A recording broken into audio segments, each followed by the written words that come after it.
우리 하나님 말씀 로마서 12장 3절 진짜 가치표라는 제목으로 함께 말씀을 나누도록 하겠습니다. 자, 여러분이 말씀을 먼저 함께 읽겠습니다. 시작. 내게 주신 은혜로 말미암아 너희 중 각 사람에게 말하노니 마땅히 생각할 그 이상의 생각을 품지 말고 오직 하나님께서 각 사람에게 나눠주신 믿음의 분량대로 지혜롭게 생각하라. 아멘. 우리 마음밭을 위해서 기도하겠습니다. 사랑의 아버지 하나님, 설교자가 성령님의 인도하심으로 성경을 정확하게 설교한다면 성도가 듣는 것은 설교자의 말이 아니라 하나님의 말씀이며 성도가 마음속에서 듣는 음성은 그리스도의 음성인 줄 믿습니다. 설교 듣는 일에 제일 되는 목표는 내 자아의 욕구를 만족시키는 것이 아니라 너의 관심을 하나님께 합당하게 돌려서 하나님을 보고 기뻐하여 하나님께 영광을 돌리는 것임을 고백합니다. 이제 설교를 통해 오늘 나에게 주시는 하나님의 말씀을 받을 때 내 마음이 옥토가 되게 하시고 성령님의 조명하심으로 어이없이 겸손하게 받아 회개할 것은 회개하고 위로받을 것은 위로받고 배워할 것은 배움으로써 100배의 열매를 맺게 하소서. 예수님의 이름으로 기도합니다. 아멘. 사랑하는 성도 여러분, 한 주 동안 애벌레가 아니라 나비로 우아하게 사셨습니까? 이 세대의 틀을 벗어나 마음을 새롭게 하여 변화를 받아 하나님의 선하시고 기뻐하시고 온전하신 뜻대로 사셨기를 축복합니다. 지난주 청년부 순모임을 할 때 한 청년이 물었어요. 이제 나비가 돼서 하나님의 선하시고 기뻐하시고 온전하신 뜻이 무엇인지 실천하고 싶은데 먼저 그것이 무엇인지 알고 싶다, 이런 질문을 했습니다. 참 좋은 질문이었죠. 사도 바울이 오늘 바로 이 본문에서 그 질문에 대답하기를 시작하고 있는 것이죠. 그렇다면 하나님의 선하시고 기뻐하시고 온전하신 뜻은 어떤 영역에서부터 펼쳐져야 할까요? 애벌레가 나비가 된 다음에 무엇에 대한 생각이 가장 먼저 바뀔까요? 또는 바뀌어야 할까요? 여러분 궁금하시죠? 철학자 이 키에르케고르가 소개한 이 예화가 있습니다. 어느 날 밤에 한 도둑이 대형 백화점에 침입을 했어요. 근데 이 도둑은 특이하게도 금고를 털거나 물건을 훔쳐가지 않았습니다. 대신 밤새도록 뭘 했냐면 백화점 진열품들의 앞에 가격표가 있잖아요. 이걸 다 바꿔놓은 거예요. 다 모조리 다 바꿔놓은 거예요. 비싼 다이아몬드 목걸이에는 1,000원짜리 가격을 갖다 놓고 금방 부서질 싸구려 플라스틱 장난감에는 1억 원짜리 가격표를 갖다 놓은 겁니다. 다음날 아침 어떤 일이 일어났을까요? 백화점에 온 사람들이 그 가짜 가격표들을 보고 싸구려를 비싸게 막 사고, 진짜 보물은 여러분 다이아몬드 목걸이인데 아까 목걸이라고 그랬죠? 1,000원에 사셨으면 얼른 사야 되죠. 근데 거들떠보지도 않고 싸구려 이 장난감을 막 1억에 사려고 막 그렇게 줄 서고 하는 대혼란이 벌어졌다고 합니다. 지난주에 살펴본 이 세대의 틀들, 이 세속주의, 물질주의, 인본주의, 상대주의가 우리의 삶에 하는 일이 이와 같은 것이죠. 세상이라는 백화점에 잠시 있다 사라질 가치 없는 것들, 그것들에는 인생을 걸어야 할 최고가의 가격표를 붙여놓고 반면 천하보다 귀한 내 자신, 하나님의 형상대로 지음받은 작품에는 실패작, 별 볼 일 없음, 무가치함이라는 헐값의 가격표를 붙여놓는 것입니다. 많은 사람들이 그 위조된 가격표에 속아 넘어갑니다. 그래서 헛된 것을 얻으려고 인생을 허비하고 정작 소중한 나 자신을 무가치하게 여기며 살아가는 것이죠. 이런 세상에서 우리가 이 세대의 틀에 우겨 넣어지지 않고 성령으로 변화를 받으면 가장 먼저 무엇에 대한 생각이 바뀔까요? 바로 나 자신에 대한 생각이 바뀝니다. 나비가 애벌레가 되었잖아요. 그 나비가 자신을 여전히 애벌레로 여기면서 기어다니려고 하면 이전보다 더 불편하죠. 이 날개가 걸리적거리죠. 옛날에 그냥 한번 이렇게 쉽게 뒤집을 수 있었는데 이 무슨 이상한 게 생겨가지고 이렇게 뒤집지도 못하고 아마 그런 안타까운 삶을 살지 않겠습니까? 이것이 사도 바울이 오늘 본문에서 다루고 있는 주제죠. 로마서 12장은 바로 이와 같은 관점에서 세 문단으로 나눌 수 있습니다. 그게 어떻게 나눌 수 있나요? 다음에 보여주시면 첫 번째 1절, 2절은 하나님과의 관계입니다. 하나님과 관계. 그 다음에 4절부터 21절은 누구와의 관계? 다른 사람들과의 관계.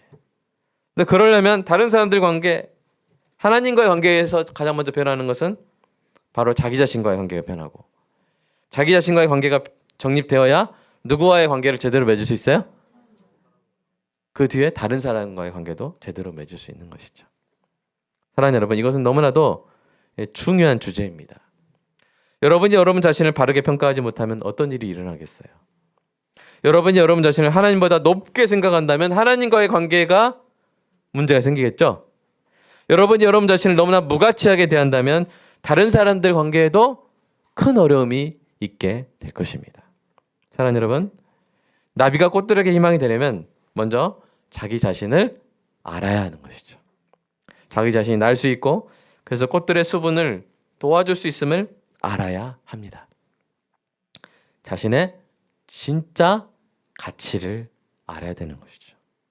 이 세대의 틀들이 바로 그것을 감춰버릴지라도, 또는 가격표를 바꿔치기 해서 여러분의 진짜 가치를 알지 못하게 하고, 이 세대의 틀이 정한 기준에 따라 여러분을 무가치한 존재로 규정하고 정의할지라도 여러분은 속으면 안 됩니다.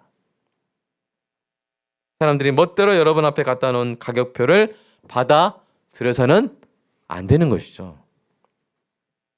작품의 가치는 그 작품을 만드신 분이 가장 잘 아십니다. 그리고 그분은 여러분이 여러분의 진짜 가치를 바로 알기를 원하셔서 사도 바울로 하여금 로마서 12장 3절을 쓰게 하신 것입니다. 그럼 사랑하는 여러분, 오늘 말씀을 통해 세상이 뒤바꿔 놓은 가격표를 떼어내고 하나님이 정해주신 진짜 가치를 붙잡고 그 가치를 이 땅에서 실현해 나가는 존귀하고 행복한 인생 되시기를 주님의 이름으로 축복합니다. 자, 오늘 본문의 핵심 동사는 뭐예요? 바로 생각하라. 생각하라. 근데 이것은 단순히 머리로 어떤 상상하라는 뜻이 아니죠. 이 생각하라의 헬라어 원어의 의미는 평가하다입니다. 평가하라, 판단하라. 그래서 제임스 보이스 목사님이 이 구절을 이렇게 해석했어요. 같이 읽어볼까요? 시작. 너희는 너희가 평가해야 하는 것을 넘어서 너희 자신을 평가해서는 안 된다. 너희는 너희 자신을 사리에 맞게 판단하는 방법에 따라서 너희 자신을 평가해야 한다. 네, 이게 바로 마음을 새롭게 함으로 변화받은 사람이 맨 먼저 하게 되는 일이죠. 자기 자신을 평가하는 거예요. 바르게 평가하는 것이죠. 그렇다면 우리는 구체적으로 어떻게 우리 자신을 평가해야 될까요? 본문을 근거로 우리는 두 가지 옳지 않은 평가 방법과 한 가지 옳은 평가 방법이 있음을 알 수가 있습니다. 자, 두 가지 옳지 않은 평가 방법 중에 첫 번째 뭐냐면 마땅한 것 이상으로 평가하는 것이죠. 이것을 네 글자로 과대평가라고 합니다. 오늘 보면은 마땅히 생각할 그 이상의 생각을 품지 말라고 경고하죠. 예를 들어서 이것은 자신이 받은 교육, 태어난 집안, 소유한 재산, 사회적 지위, 외모, 교회 내 직분들을 근거로 나를 다른 지체보다 높게 여기는 것입니다. 그런 생각이 틈타는 순간 우리는 로마서 12장 3절의 기준을 넘어서는 것이죠. 그리고 그와 같은 과대평가를 하고 있을 때 우리는 죄의 유혹에 취약해집니다. 하와가 뱀의 유혹에 넘어가서 뱀의 말을 따라 내가 하나님과 같아질 수 있나 정말? 그렇게 생각했을 때 선악과를 따먹게 된 것입니다. 이것은 겉으로 보이는 모습과 다른 문제죠. 겉으로는 겸손한 척하더라도 속으로는 자기 자신을 다른 사람보다 높게 여길 뿐 아니라 하나님도 두려워하지 않는 사람은 결국 큰 사고를 치게 됩니다. 여러분 12:3 로마서 12:3 1:2:3 무슨 생각나세요? 네. 작년에 그 일이 생각나죠. 스스로를 국민을 섬기는 종으로 여겨야 했던 전직 대통령이 자기 자신을 대통령이 아니라 뭘로 여긴 거예요? 왕으로 여기는 거죠. 왕으로 평가했을 때 저지른 세기의 오판과 자멸의 사건이 떠오릅니다. 자기 자신을 마땅한 것 이상으로 평가하는 것은 그처럼 멸망을 자초하는 결과를 가져옵니다. 그래서 성경은 엄중히 경고하죠. 우리 잠언 말씀 읽어볼까요? 시작. 사람의 마음의 교만은 멸망의 선봉이요 겸손은 종기의 길잡이니라. 교만은 뭐라고요? 멸망의 선봉이다. 베드로전서 말씀 읽어볼까요? 시작. 하나님은 교만한 자를 대적하시되 겸손한 자들에게는 은혜를 주시느니라. 예. 그래서 사도 바울도 자기 자신에게 이 진리를 스스로 적용했어요. 그래서 고린도후서에서 이렇게 말합니다. 같이 읽어볼까요? 시작. 우리는 마땅한 정도 이상으로 자랑을 하려 하지 않습니다. 우리가 여러분에게로 가서 선교한 것도 하나님께서 우리에게 정하여 주신 한계 안에서 된 일입니다. 네. 모범을 보여주는 것이죠. 사랑하는 여러분, 자기 자신을 마땅한 정도 이상으로 평가하거나 자랑하지 않는 은혜가 있기를 소망합니다. 오직 하나님께서 우리에게 정해주신 범위 안에서 우리가 우리 자신을 평가하는 은혜가 있기를 축복합니다.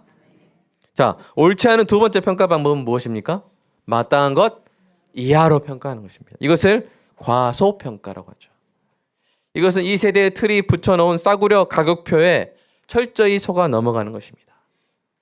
오늘날 이 세대 틀들을 보십시오. 진화론은 뭐라고 말합니까? 진화론은 여러분에게 뭘 붙여놔요? 우연히 생긴 유기물 덩어리. 유물론은 여러분에게 어떤 가격표를 붙여놔요?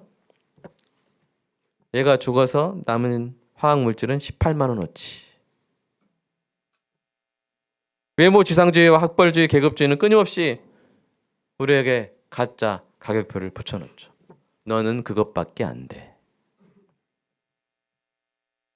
이 세대의 틀들이 하루 종일 일주일 내내 정신없이 이렇게 때려대면요, 멀쩡한 정신 갖고 있는 사람도 어느 순간 혼미해지는 거예요. 그런가? 내가 유기물 덩어리인가? 야, 나는 이 사회에서 나는 하층민인가? 그러다가 어느 순간 연약한 감정에 굴복하여 자기 비하와 자기 연민의 늪에 빠져버리고 이 세대가 갖다 붙여는 그 가격표가 진짜 자기 가치인 줄 알고 가슴에 붙이고 다니게 되어버리는 것이죠. 여러분, 속지 마십시오. 옆에 분은 정신 차리세요. 속지 마세요. 한번 시작. 정신 차리세요. 잠도 깨고 좋잖아요. 속지 마세요. 유기물 덩어리 아니에요. 여러분의 진짜 가치는요, 누가 알아요? 여러분을 만드신 하나님이 아시는 줄 믿습니다. 에베소서 2장 10절이 우리의 진짜 가치를 이렇게 선포하죠. 같이 읽어볼까요? 시작. 우리는 그가 만드신 바라 그리스도 예수 안에서 선한 일을 위하여 지으심을 받은 자니 이 일은 하나님이 전에 예비하사 우리로 그 가운데서 행하게 하려 하심이니라. 아멘. 우리는 뭐요? 만드신 바, 작품, 헬라어로 포이에마. 포이에마 가끔 들어보셨죠? 영어로 마스터피스. 명작. 명작인 줄로 믿습니다. 여러분은 공장에서 찍어낸 공산품이 아닙니다. 하나님이 직접 빚으신 유일무이한 명작입니다. 이 세대의 가격표를 받아들여서 자기 자신을 무가치하게 여기는 것은 겸손이 아니에요. 여러분을 만드신 하나님의 마음을 아프게 하는 자기 비하입니다. 우리는 하나님의 작품이고 그런 우리에게는 해야 할 선한 일이 있습니다. 이 세대의 틀에 갇혀 낙심하거나 자기 혐오에 빠져서 그 선한 일을 중단하게 되지 않기를 축복합니다. 우리는 해야 할 일이 있어요. 생각해 보십시오. 여러분이 심혈을 기울여서 어떤 전등을 만들었어요. 근데 이 전등이 상상이에요. 자아가 있어가지고 다른 구슬들을 보면서, 야, 다른 구슬들은 저렇게 튼튼하고 잘 굴러다니는데 나는 이렇게 깨지기 쉬워가지고 아무 쓸데없는 구슬로 이렇게 언젠간 버림받겠지 하면서 빛을 낼 생각을 하지도 못하는 거예요. 여러분, 구슬이 빛을 낼 수 있습니까? 그러나 전등은 빛을 내잖아요. 얼마나 귀한 존재입니까? 그런데 그 모습 보고 있으면 얼마나 안타깝겠어요, 우리가. 하나님은 여러분을 사랑하는 존재로 만드셨습니다. 그런데 여러분이 자기 자신을 사랑할 가치도 깨닫지 못하여 다른 사람을 사랑할 생각도 하지 못하고 있다면 얼마나 안타깝겠습니까? 여러분 자녀 귀하잖아요. 아멘? 근데 어디서 이상한 사람들이 한 말 듣고 넌 아무것도 아니야. 그 말 듣고 방에서 안 나오면 마음이 어떠세요? 어떠시겠어요? 얼마나 마음이 아프시겠어요? 사랑하는 여러분, 여러분 하나님이 만드신 명작입니다. 그리스도 예수 안에서 선한 일을 위해서 지으심을 받은 존재죠. 이 세대의 어떤 틀로도 여러분을 가두지 못하게 하시기를 주님의 이름으로 축복합니다. 자, 그러면 정말 우리가 스스로에게 해야 되는 평가가 무엇이냐? 세 번째입니다. 믿음의 분량대로 지혜롭게 평가하는 것이죠. 오늘 본문 다시 한번 읽어볼까요? 시작. 내게 주신 은혜로 말미암아 너희 중 각 사람에게 말하노니 마땅히 생각할 그 이상의 생각을 품지 말고 오직 하나님께서 각 사람에게 나눠주신 믿음의 분량대로 지혜롭게 생각하라. 예. 그냥 과대평가도 하지 말고요. 내가 하나님보다 위대하다 이러지 말고 제발. 과소평가도 하지 마시고 난 아무것도 아니야 이러지 마시고 자신을 부풀리지도 않고 깎아내리지도 않고 있는 그대로 보는 것이죠. 여러분의 성경적 실존을 인정하십시오. 우리에겐 여전히 죄성이 있습니다. 그러나 동시에 우리는 하나님 성령님이 거하시는 성전인 줄로 믿습니다. 나는 연약하지만 주님의 은혜로 날마다 하나님의 형상을 회복하고 있는 존재인 줄로 믿습니다. 하나님의 주권을 인정하세요. 빌립보서 2장 13절 말씀처럼 하나님은 자기의 기쁘신 뜻을 위하여 우리에게 소원을 두고 행하십니다. 같이 읽어볼까요? 시작. 너희 안에서 행하시는 이는 하나님이시니 자기의 기쁘신 뜻을 위하여 너희에게 소원을 두고 행하게 하시나니. 아멘. 우리는 하나님의 동역자예요. 얼마나 귀합니까? 우리나라 대통령하고 일하는 사람이라면 뭐 귀해 보이잖아요. 그죠? 그렇죠. 우리는 하나님과 일하는 하나님이 우리에게 그 뜻을 우리를 통해서 이루시려고 우리 마음에 소원을 두고 행하게 하신다니까요. 얼마나 위대한 존재입니까? 우리는 우연히 던져진 존재가 아니라 하나님의 원대하고 아름다운 계획 속에 있음을 믿으시기 바랍니다. 마지막으로 이 믿음의 분량대로 평가하십시오. 그래서 이 믿음의 분량이란 구원받는 믿음의 크기를 말하는 것이 아니라 약간 이 사도 바울이 습관적으로 사용하는 그런 이 관용구인데 선물의 분량을 말합니다. 하나님이 각 사람에게 나눠주신 선물의 분량, 이 분량도 크고 작음을 말하는 것이 아니라 각각 다르다는 거예요. 자, 에베소 4장 7절에서 이렇게 말했어요. 시작. 우리가 각 사람에게 그리스도의 선물의 분량대로 은혜를 주셨나니. 선물이 각각 다르다는 거예요. 그래서 이것을 또 은사라고도 합니다. 은혜로 받은 선물, 은사. 로마서 12장 6절 한번 읽어볼까요? 시작. 우리에게 주신 은혜대로 받은 은사가 각각 다르니. 네, 각각 다르대요. 근데 그래서 뭐 예언, 섬기는 일, 가르치는 일, 위로하는 일, 구제하는 일, 다스리는 일, 긍휼을 베푸는 일, 다 각각 다른 선물, 은사를 주셨다는 거예요. 그 은사와 사명에 각각 뭐가 있다는 거예요? 고유한 가치가 있다는 거예요. 고유한 가치가 있어요. 구제하는 것은 한 1,000원인데 예를 들어서 가르치는 거는 2,000원이고 이게 아니라 이렇게 일률적으로 가격화할 수 있는 게 아니라 각각의 뭐가 있다는 거예요? 고유한 가치가 있다는 것이죠. 그래서 우리의 것을 다른 사람 것과 비교하여 스스로를 과대평가하거나 과소평가할 수 있다는 거 없다는 거예요? 없다는 것입니다. 사도 바울이 이 진리를 지체의 비유로 가르쳤죠. 같이 읽어볼까요? 시작. 눈이 손더러 내게 너를 쓸데없다 하거나 또한 머리가 발더러 내가 너를 쓸데가 없다 하지 못하리라. 그렇게 하지 못한다는 거예요. 여러분, 다 눈은 눈의 역할이 있죠.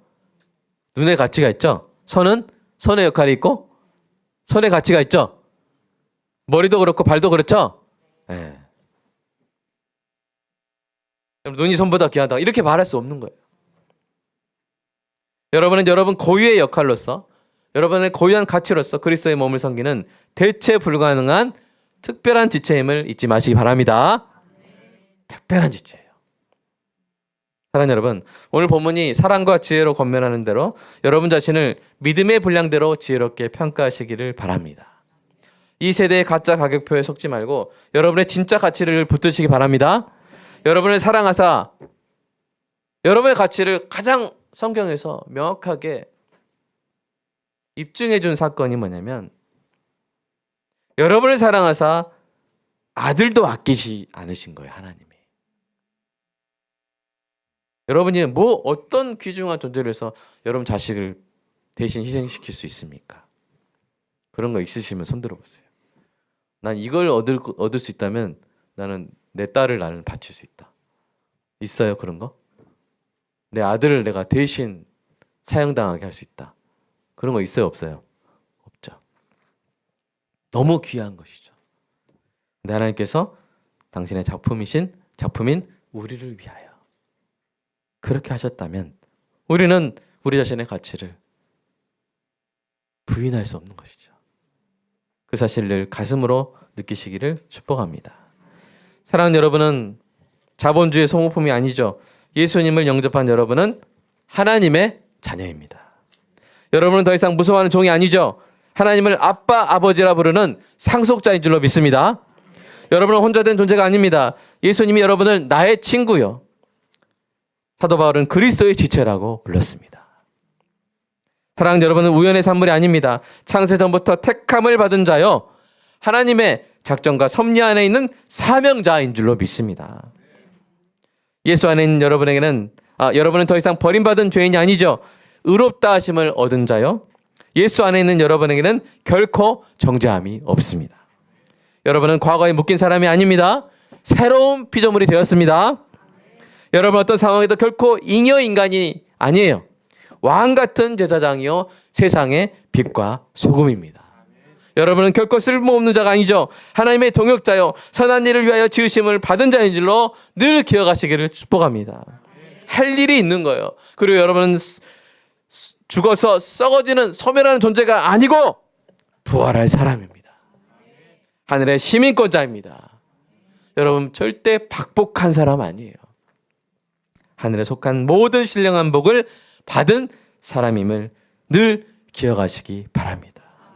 성경은 우리에게 진짜 가치표를 계속 붙여주는 거예요. 어디서 이상한 거 붙어와가지고 가짜 가격 붙어와가지고 덕지덕지 하고 있으면 예배 때마다 하나님이 그거 아니야 붙여주시고, 그거 아니야, 네가 누가 너를 쓸모없다 그래, 너는 내 자녀야, 너는 나의 동역자야, 너는 선한 일을 지음받은 자야, 그거 떼고 가자 붙여주시고 붙여주시는 것이죠. 진짜 가치표를 늘 붙여가시기를 주님의 이름으로 축복합니다. 어느 날 17세 한 사춘기 소녀가요, 우연히 유튜브에서 심장이 멎는 듯한 영상을 보게 됩니다. 그 영상의 제목은 세상에서 가장 못생긴 여자였어요. 근데 놀랍게도 그 영상의 주인공이 바로 자기 자신이었던 것이죠. 누가 자기 영상을 찍어서 올린 거예요. 제목을 세상에서 가장 못생긴 여자. 조회수는 400만이 넘어가고 있었습니다. 더 충격적인 것은 그 밑에 달린 수천 개의 댓글이었죠. 사람들은 그녀에게 혐오와 저주의 말들을 쏟아냈습니다. 그 중에 한 댓글이 그녀의 가슴을 더 후벼 팠습니다. 리지, 제발 세상을 위해서 사라져라. 제가 아이들이 있으니까 순화된 표현을 쓴 거예요. 그렇습니다. 그녀는 이 세상으로부터 가장 잔인한 가격표를 받았던 사람이었습니다. 그녀의 이름은 리지 벨라스케스. 그녀는 전 세계에 단 3명만이 앓고 있는 희귀병을 가지고 태어났습니다. 아무리 먹어도 살이 찌지 않아서 뼈만 앙상하게 남았고 한쪽 눈은 실명한 상태였죠. 세상이라는 백화점에서 그녀에겐 폐기물, 괴물, 살가치 없는 존재라는 최악의 가격표가 붙어 있었습니다. 그녀는 방문을 걸어 잠그고 며칠을 울었습니다.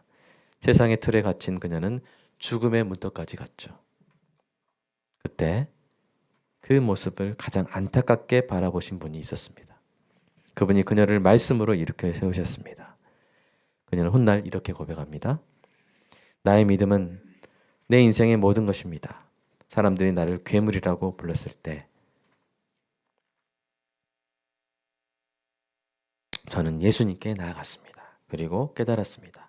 내 인생을 정의하는 것은 저 악성 댓글 게시자들이 아니라 나를 지으신 하나님이라는 사실을 말입니다. 그녀는 하나님 앞에서 자기 자신을 다시 평가했습니다. 자신은 우연한 실수가 아니라 외모지상주의에 병든 세상을 치유하기 위해 하나님이 보내신 특별한 사명자임을 깨달았습니다. 그녀는 세상이 붙인 가장 못생긴 여자라는 거짓 가격표를 떼어버리고 하나님이 붙여주신 축복의 통로라는 진짜 가치표를 붙잡았습니다. 지금은 전 세계를 다니며 꽃들에게 희망을 전하는 눈부신 나비로 살고 있습니다. 사랑하는 여러분, 2025년을 마무리하는 이 마지막 달에 여러분의 가슴에는 뭐가 달려 있습니까? 가짜 가격표입니까? 아니면 예수님이 붙여주신 진짜 가치표입니까? 아직도 붙어있는 가짜 가격표가 있음을 깨달았다면 여러분이 할 일은 뭐예요? 명백하죠? 그것을 떼어버리시기 바랍니다. 그리고 진짜 가치표를 붙이십시오. 그 가치를 실현하며 사십시오. 시간이 아깝습니다. 같이 읽어볼까요? 시작. 그런즉 너희가 어떻게 행할지를 자세히 주의하여 지혜 없는 자같이 하지 말고 오직 지혜 있는 자같이 하여 세월을 아끼라. 때가 악하니라. 이 말씀은 오늘 본문과 관련돼서 적용했는데요. 지혜 없는 자같이 자신을 잘못 평가하지 말고 가짜 가격표 달고 다니지 말고 오직 지혜 있는 자같이 자신을 성경적으로 평가하여 진짜 가치표를 붙잡고 세월을 아끼라. 때가 악하니라. 여러분, 때가 악하단 말은요, 이 세상이 우리의 시간을 가만두지 않는다는 거예요. 이 세상은 우리에게 가짜 가격표를 붙여서 헛된 우월감이나 못난 열등감에 빠지게 하려고 시도합니다. 왜요? 그렇게 하면 세상의 빛을 낼 시간을 빼앗기는 것이죠. 세상의 소금이 맛을 낼 세월을 허비하게 하는 것이죠. 그래서야 되겠습니까? 사랑하는 여러분, 자신의 진짜 가치를 아는 사람이 하나님이 맡기신 선한 일을 멈추지 않고 계속 할 수 있습니다. 올해 마지막 달에 여러분의 진짜 가치를 다시 한번 굳게 붙잡고 2026년 새해 아름다운 날갯짓을 준비하는 복된 시간 되시기를 주님의 이름으로 축복합니다.